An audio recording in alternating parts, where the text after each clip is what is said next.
अस्सलाम वालेकुम व्यूवर्स आज की वीडियो में कॉमेडी के दूसरे किंग तारक टेडी की ज़िंदगी के हवाले से आपसे शेयर करेंगे। तारक टेडी किस तरह थिएटर की दुनिया में आए, इन्होंने अपना आखिरी वक्त किस अजियत में गुजारा, वो अपने आखिरी वक्त में क्या चाहते थे, अपने दोस्त को बुलाकर इन्होंने क्या कहा, बीवी बच्चों ने बेहिसी का मुजाहरा क्यों किया, लाखों कमाने वाला शख्स हॉस्पिटल के बिल अदा क्यों नहीं कर सकता था जब डॉक्टर्स बता चुके थे कि इनका अब इलाज इस हॉस्पिटल में मुमकिन नहीं। तो इसके बावजूद आखिर वो कौन सी मजबूरी थी जिसकी बिना पर वो उसी हॉस्पिटल में रहे। ये सब इसके अलावा और भी बहुत सी ऐसी बातें जो आप इनके हवाले से नहीं जानते। तो वीडियो की मुकम्मल तफसील में जाने से पहले आपसे है छोटी सी रिक्वेस्ट कि मेरे चैनल को सब्सक्राइब कर लें और बेल आइकन को कर लें प्रेस। तारक टेडी फैसलाबाद में 1972 में पैदा हुए। शुरू ही से कॉमेडी ड्रामे देखने के बेहद शौकीन थे और कॉमेडी करना चाहते थे और इसी शौक में तालीम भी मुकम्मल ना कर सके और 90 की दहाई में कॉमेडी की दुनिया में आके इनको बोलने में रवानी हासिल थी और जुगत मारने का फ़न मुकम्मल तौर पर था। जुगत मारने के फ़न में इस कदर अबूर हासिल था कि जो भी देखता हैरान रह जाता और यही फ़न इनकी शोहरत का बायस बना। कॉमेडी में जुगत को मुतारफ़ करवाने वाले पहले शख्स भी यही थे।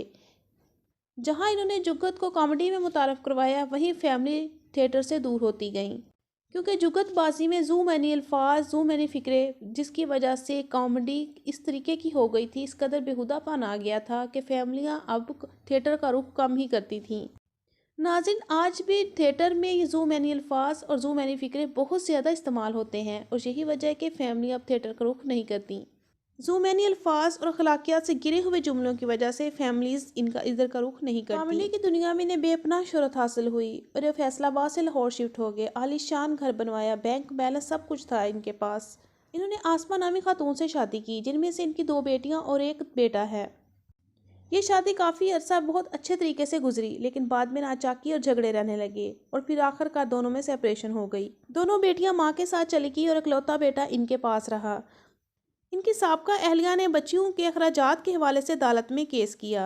अदालत ने 34,000 माहाना अदा करने का हुक्म दिया। कुछ अर्सा तक तो तारक टेडी ये रकम अदा करते रहे, लेकिन फिर इन्होंने अदा करना छोड़ दी, जिस वजह से इनकी अहलिया दोबारा अदालत गई और अदालत ने 12 दफ़ा इन्हें नोटिस भेजे, लेकिन इन्होंने नोटिस पर भी अदालत में हाजिर ना हुए, जिस बिना पर इन्हें इख्तियारी करार दे दिया गया और फौजदारी का हुक्म हुआ। इनको गिरफ्तार करने के लिए छापे भी मारे गए, लेकिन एक फनकार कब तक छुप सकता है, आखिर इसकी रिस्क और रोज़ी ही इसी से है।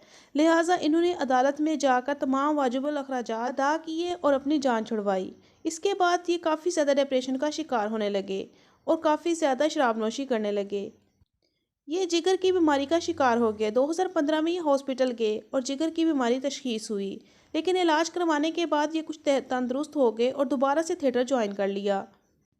थिएटर करते हुए ये टीवी से भी मुंसलिक हो गए। इन्होंने पहला टीवी प्रोग्राम वसी शाह का प्रोग्राम सियासी थिएटर ज्वाइन किया।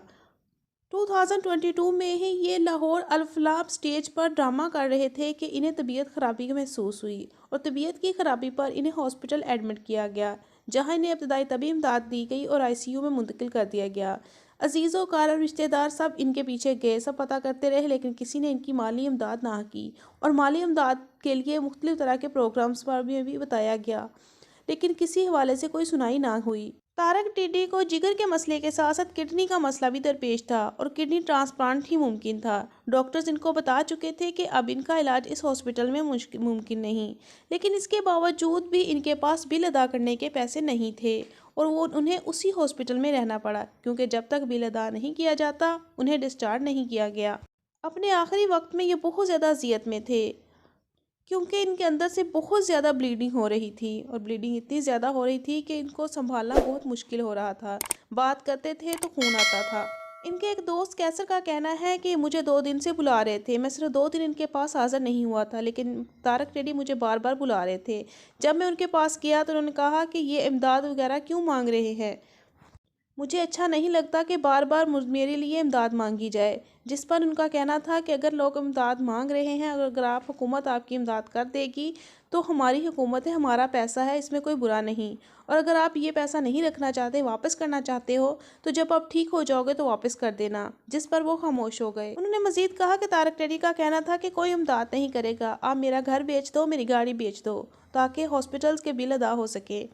इनका कहना है कि लास्ट टाइम पर जब इन्हें वेंटिलेटर पर मुंतकिल किया गया तो इनकी हालत काफ़ी ज़्यादा ख़राब थी, बहुत ज़्यादा स्वेलन हो चुकी थी, बार बार खून आ रहा था।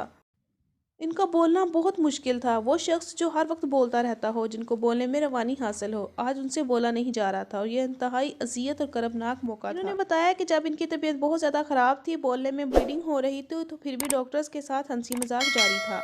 اور آخر 19 نومبر 2022 کو یہ سب کو ہنسانے والا، بولنے میں روانی رکھنے والا شخص ہمیشہ ہمیشہ کے لیے خاموش ہو گیا اور سب کو روتا ہوا چھوڑ گیا۔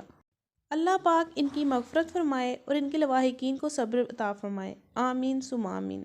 ایک نئی ویڈیو کے ساتھ پھر حاضر ہوں گی۔ اللہ حافظ۔